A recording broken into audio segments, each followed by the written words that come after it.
चलिए, तो देखिए आज हम लोग देखेंगे लंब रेखाओं और समांतर रेखाओं के नाम लिखना। यानी कोई चित्र हमें बना दिया गया है, उसमें कैसे पहचानेंगे कि कौन सी लंब रेखाएं हैं और कौन सी समांतर रेखाएं हैं। तो पिछली क्लास में हम लोग देखे हैं कि समांतर रेखाओं के बीच की दूरी क्या होती है, समान होती है। और लंब रेखाओं के बीच कोण कितना होता है, 90। समांतर रेखाओं के बीच की दूरी समान होती है और लंब रेखाओं में एक रेखा और दूसरे रेखा के बीच का कोण कितना होता है, 90 अंश। तो हमें क्या करना है, आपके सामने चित्र दिए गए हैं, दो चित्र हैं, ठीक है। ये है चित्र 1 और ये है चित्र 2। तो इस चित्र में आपको ये बताना है कि कौन सी समांतर रेखा है और कौन सी लंब रेखा है। ध्यान से देखिए, समांतर रेखाओं के बीच की दूरी क्या होती है, समान होती है। तो देखिए, अगर AC रेखा और EF रेखा की बात करें तो जितनी दूरी यहाँ ये है उतनी दूरी ये है। दोनों रेखाओं के बीच की दूरी समान है कि नहीं। तो AC समांतर EF है कि नहीं। ये AC और EF दोनों क्या है, समांतर है। समांतर का निशान ये होता ही है। दोनों रेखाओं के बीच की दूरी जितनी इसके बीच की दूरी है वही इसके बीच की दूरी है, यानी दोनों रेखाओं के बीच की दूरी समान है। या इसे हम कह सकते हैं AC समांतर EF। इसके अलावा कोई भी रेखा समांतर नहीं है। देखिए AC के अलावा और AB, देखिए मान लीजिए हमने AC और AB रेखाओं को देखा, एक हो गई AC रेखा और AB रेखा, ये कैसे है, समांतर है। देखिए यहाँ पर दूरी कम है, यहाँ पर दूरी ज्यादा है, यहाँ पर दूरी और ज्यादा है, यहाँ पर दूरी और ज्यादा, यही ना है। देखिए ये हो गई AC और ये हो गई B। तो ये दोनों रेखाओं के बीच की दूरी समान है, यहाँ पर कम है, यहाँ पर ज्यादा है। और दूसरी बात ये है कि समांतर रेखाओं को हम लोग पढ़े थे तो वहां पर समांतर रेखाओं की 3-4 खासियत थी। दोनों रेखाओं के बीच की दूरी समान होती थी और एक खासियत बात थी कि कभी भी एक दूसरे को काटेंगे नहीं। तो यहाँ पर काट रही है, यहाँ पर काट रही है, यहाँ पर, तो ये दोनों तो समांतर होंगे नहीं। जहां पर दोनों समान हैं AC और EF, यही दोनों क्या है, समांतर। ये और ये समांतर नहीं है, ठीक है। चलिए इसकी बात करें।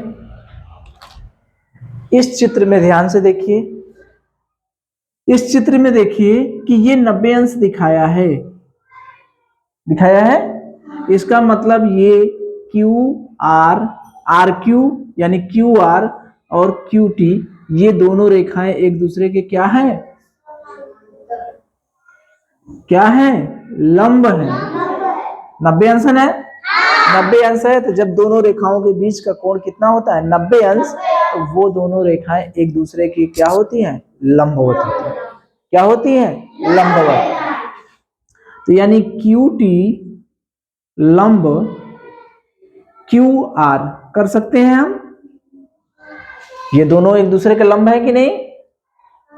या इसी का नाम हम ऐसे भी लिख सकते हैं, RQ, ऐसे लिखेंगे RQ लंब QT, ठीक है। ये दोनों तो लंब हो गए, ठीक। और भी लंब है। अगर ये कोण 90 अंश है, ध्यान से देखिए, तो ये पूरा जो है वर्गाकार आकृति है, ये भी तो 90 अंश होगा, कोण नहीं होगा क्या। और ये भी तो कोण 90 अंश है, ये भी कोण 90 अंश है, ये भी कोण 90 अंश है, ये भी कोण 90 अंश है। इसका मतलब क्या हुआ, PQ लंब किस पे, QR, ठीक है। ये PQ और QR, ये रेखा ये वाली रेखा और ये वाली रेखा, इसके बीच तो कोण 90 अंश है। वही हाल यहां पर देखिए, एस आर लंब यस आर लंब आर क्यू, आर क्यू, ये भी रेखा दोनों एक दूसरे के लंब है कि नहीं, 90 अंश का कोण है। इसको देखिए, इसका नाम बताइए, P S S R, P S लंब यस आर, पी एस लंब यस आर, ये दोनों रेखाएं एक दूसरे के क्या है, लंब है। यहां पर देखिए S P P Q, S P लंब पी क्यू, यहां पर ये एस पी लंब पी क्यू, 4 ठो है। ये भी कोण 90 अंश है, ये भी कोण 90 अंश है, ये भी कोण 90 अंश है, ये भी कोण 90 अंश। 1 2 3 4 5, 5 ठो कोण 90 अंश है। इसका मतलब 5 जगह रेखाएं एक दूसरे के क्या है, लंब है। तो पहला देखिए क्यू टी और क्यू आर, क्यू टी और क्यू आर, ये पहला जगह हो गया। इसी को हम लिख सकते हैं आर क्यू क्यू टी, ये तो पहला हो गया। दूसरा देखिए पी क्यू और क्यू आर, ये दोनों हो गए, पी क्यू और क्यू आर, ये हो गए। और तीसरा जगह हो गया यस आर और आर क्यू, ये है ना, ये वाला कोण। इस वाले कोण के यहाँ क्या लिखेंगे, ये रेखा और ये रेखा, यही ना हुआ। इस रेखा का क्या नाम है, यस आर, और इस रेखा का क्या नाम है, आर क्यू। तो यस आर और आर क्यू हो गया। और चौथा क्या हो गया, पी एस, ये वाला कोण, पी एस और एस आर, पी एस और एस आर एक दूसरे के लंब है। और पांचवा क्या हो गया, एस पी, ये वाला कोण, ये कोण पर कौन है, एस पी और पी क्यू, यही ना है। तो 5 जगह कोण इसमें 90 अंश बन रहा है। इसका मतलब 5 जगह रेखाएं एक दूसरे के क्या है, लंबवत है। तो 1 2 3 4 5 जगह, ठीक है। इसमें रेखाएं समांतर भी हैं। वर्ग में इसको अगर हम मिटा दें, इसको मिटा दें, चलिए अगर इसको हम मिटा दें तो इसको ध्यान से देखिए, तो ये रेखाएं पी क्यू और एस आर एक दूसरे के समांतर भी हैं। वर्ग में आमने सामने की भुजाएं बराबर भी होती हैं और समांतर भी होती हैं। जो वर्ग होता है, ये वर्गाकार आकृति है, तो इसमें ये जितनी दूरी ये है उतनी दूरी ये है, दिख रहा है कि नहीं। तो समांतर भी हैं। समांतर कौन कौन है, वो तो लंब हमने देख लिया। अब समांतर देखें, समांतर में देखिए ये पी क्यू और एस आर, ये दोनों जितना इसके बीच की दूरी है, इस रेखा के बीच की दूरी है, वही यहाँ पर है। जहां पर शुरू में है वहां अंत में भी है। अगर हम इस रेखा को ऐसे खींच दें, ये पी क्यू और एस आर, तो नहीं लग रहा है कि जितना दूरी यहाँ है उतनी दूरी यहाँ है। ये दोनों रेखाएं एक दूसरे को कभी काटेंगी, नहीं काटेंगे। इसका मतलब क्या हो गया, इसका मतलब पी क्यू समांतर क्या हो गया, एस आर, ठीक है। एक ठो और है, देखिए ये वाला एस पी समांतर आर क्यू, ठीक है। ये रेखा और ये रेखा एक दूसरे के समांतर हैं, ये रेखा और ये रेखा एक दूसरे के समांतर है, ठीक है। तो इसमें टोटल 5 लंब और 2 समांतर रेखाएं हैं कि नहीं। 5 लंब का मतलब 1 कोण, 2 कोण, 3 कोण, 4 कोण, 5 कोण, ठीक है। और समांतर रेखाएं का मतलब ये रेखा और ये रेखा पी क्यू और एस आर ये दोनों एक दूसरे के समांतर हैं। पी एस और क्यू आर ये दोनों एक दूसरे के समांतर, ठीक है। तो चलिए अब हम चेक करें, हम कोण का नाम बोलेंगे, आपको बताना होगा कि वहां पर कौन कौन सी रेखाएं समांतर है, ठीक है। तैयार हैं? देखिए टोटल 5 कोण है, एक कोण। चलिए इस कोण की बात करते हैं, इस कोण पे कौन कौन सी रेखाएं लंबवत हैं, बताइए क्या है यहां पर, क्या है? यस आर लंब, हाँ आर क्यूब, वेरी गुड।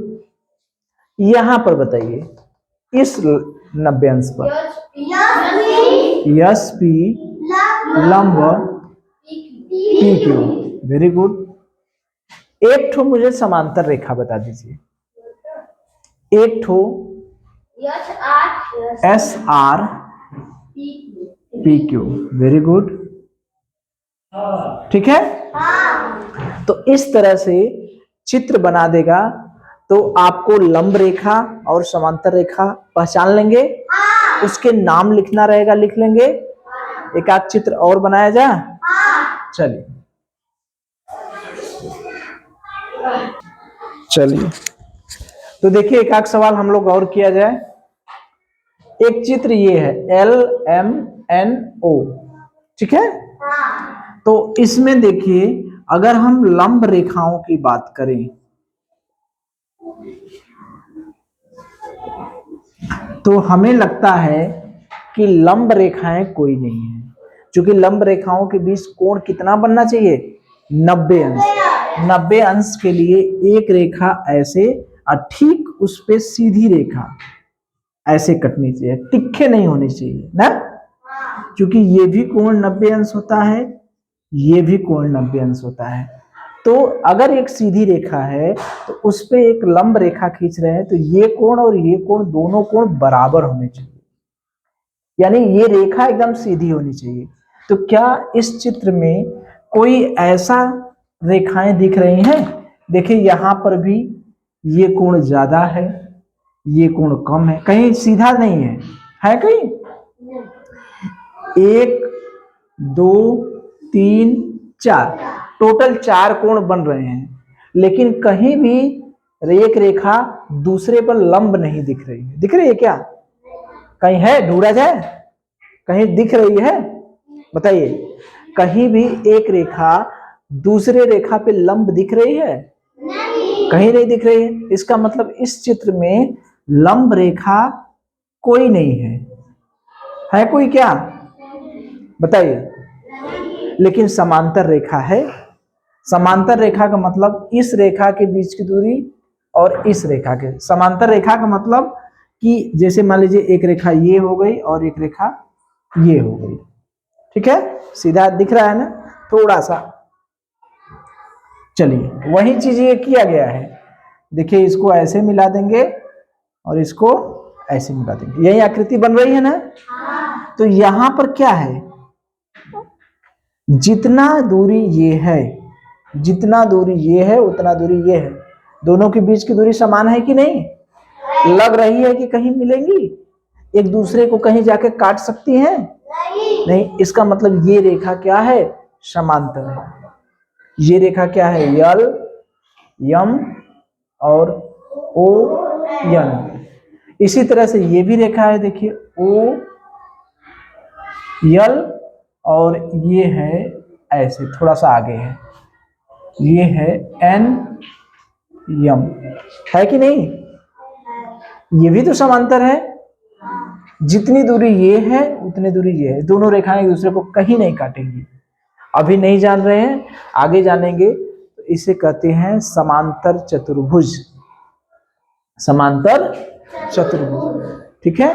लेकिन फिलहाल ये जानिए कि ये और ये रेखा दोनों क्या है? समांतर है, ठीक है। तो इसमें समांतर रेखाएं दो ठो होंगी। कौन कौन रेखाएं होंगी समांतर? ओ एन समांतर यल एम।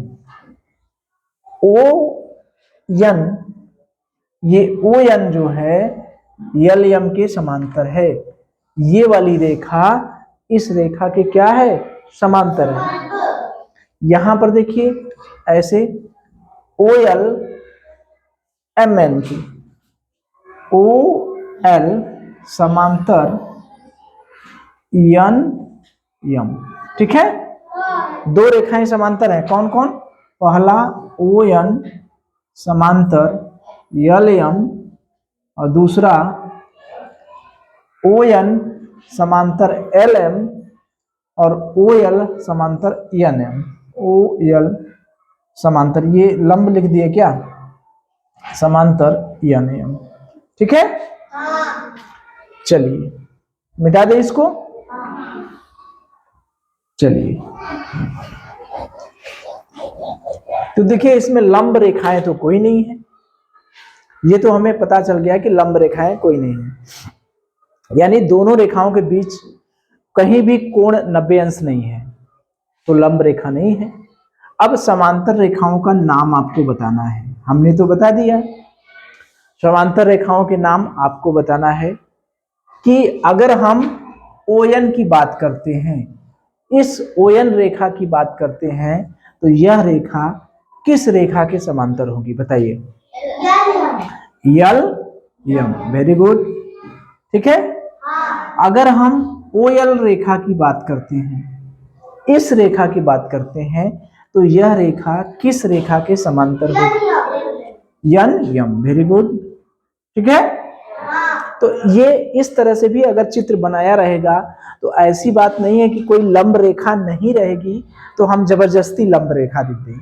लंब रेखा रहेगी तो उसका नाम लिखना है, नहीं रहेगी तो सीधी सी बात हमको ये कह देना है कि इसमें कोई भी लंब रेखा नहीं है, ठीक है।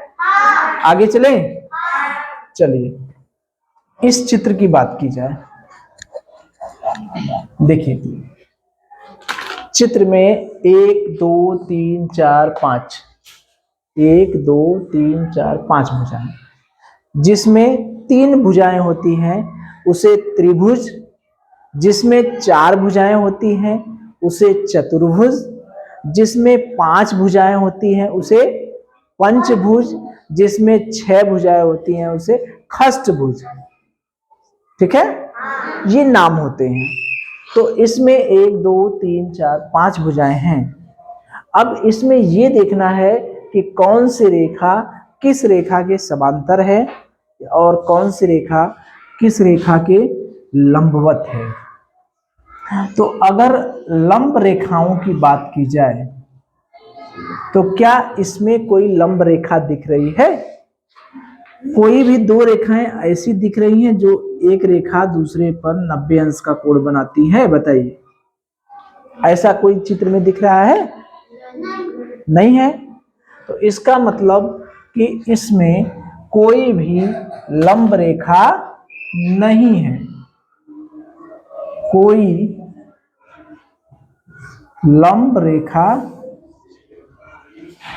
नहीं, इसमें लंब रेखाएं नहीं है, लेकिन समांतर रेखाएं तो जरूर होगी। समांतर रेखाएं तो जरूर होंगी। देखिए अगर इस रेखा की बात की जाए, देखिए यहां पर देखिए ये रेखा और ये रेखा कैसे बनी है, ये रेखा है यू भी और ये रेखा है वाई एक्स, ये रेखा है वाई एक्स, ठीक है। तो ये रेखा अगर इसको भूल जाएं तो ये रेखा इस रेखा के समांतर है कि नहीं, बताइए। दोनों रेखाओं के बीच की दूरी समांतर लग रही है कि नहीं, लग रही है कि नहीं, दूरी समान है कि नहीं, बिल्कुल है। तो यानी हम ये कह सकते हैं कि वाई एक्स और यू भी, वाई एक्स और यू भी ये दोनों क्या है, समांतर हैं। अब देखिए अगर हम ऐसे रेखा खींच दें, एक ऐसे रेखा खींच दें और एक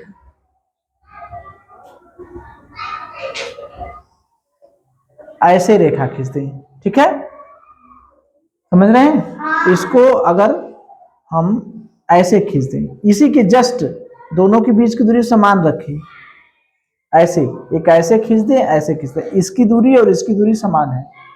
इसका नाम क्या हो गया, इसका नाम कर दें W और इसका नाम कर दें Z। इसके बीच की दूरी और इसके बीच की दूरी समान है, ठीक है। तो ये दोनों समांतर होंगे कि नहीं, यानी क्या हो गया, XW और ZU ये भी समांतर हो गए। अब देखिए एक रेखा ऐसे खींच दिए और एक रेखा ऐसे खींच दी, ये भी इसके और इसके बीच की दूरी क्या है, समान है। तो ये रेखा क्या हो गई, YZ समांतर ये XW,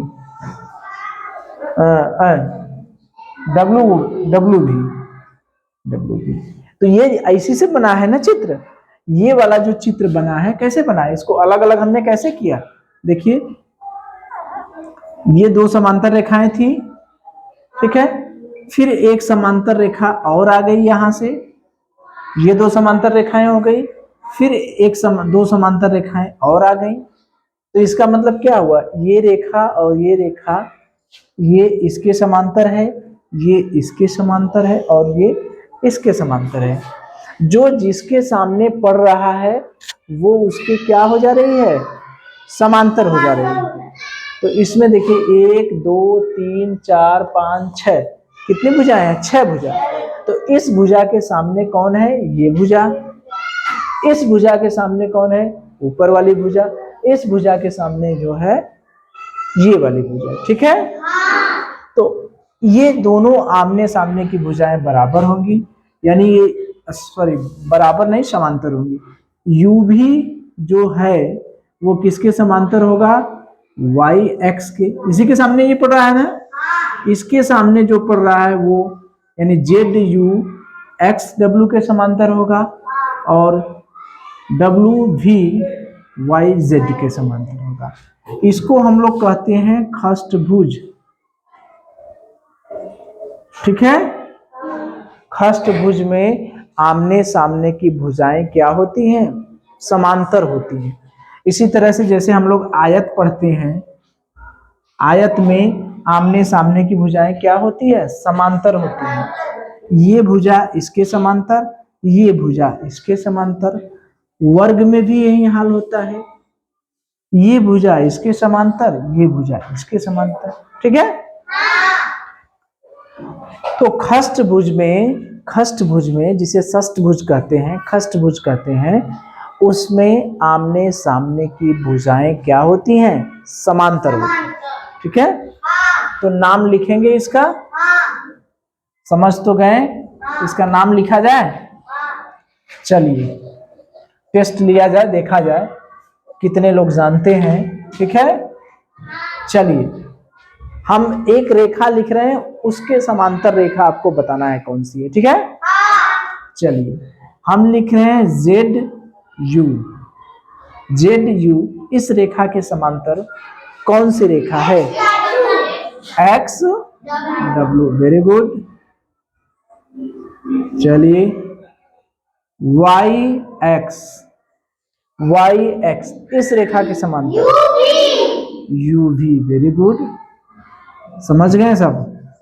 चलिए तीसरी रेखा हम लिख रहे हैं वाई जेड, इस रेखा के समांतर कौन सी रेखा है,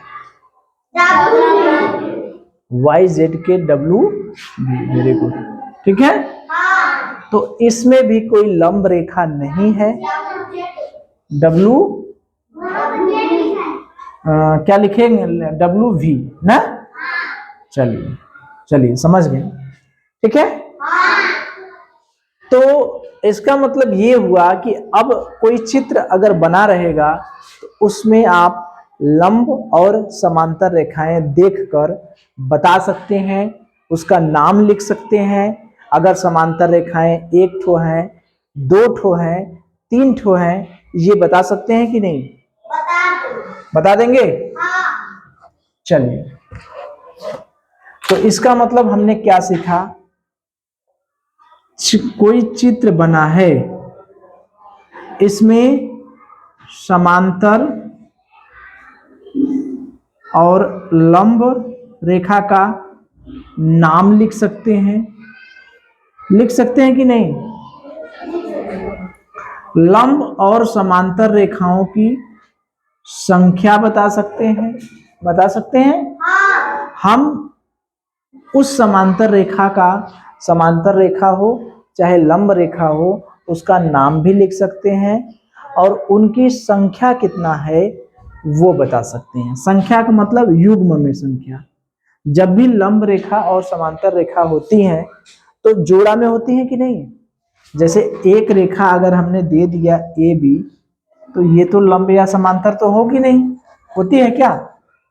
सिंगल रेखा लंब या समांतर होती है, ये तो होगी नहीं। जब इसके ऐसे रेखा बना देंगे तो दो रेखा की जरूरत पड़ती है, यानी लंब और समांतर रेखाओं के लिए कितने रेखाओं की जरूरत पड़ती है, दो रेखाएं, ठीक है। तो हम उसका नाम लिख सकते हैं और उस लंब या समांतर रेखाओं की संख्या बता सकते हैं। जैसे इस चित्र में अगर हम कहें कि टोटल कुल कितनी समांतर रेखाओं के युग्म है, युग्म है मतलब जोड़ा, तो टोटल कितने हैं, तीन। कितने हैं, तीन। एक ठो ये जोड़ा है, एक ठो ये जोड़ा है और एक ठो ये जोड़ा है, टोटल तीन जोड़ा है, ठीक है। तो आज हम लोग क्या सीखे कि कोई भी समांतर रेखा और लंब रेखा का चित्र बनाकर दिया गया है तो उसमें समांतर और लंब रेखाओं का नाम लिखना और उनकी संख्या बताना, कितना जोड़ा है, लंब रेखाओं के कितने जोड़े हैं और समांतर रेखाओं के कितने जोड़े हैं, ठीक है।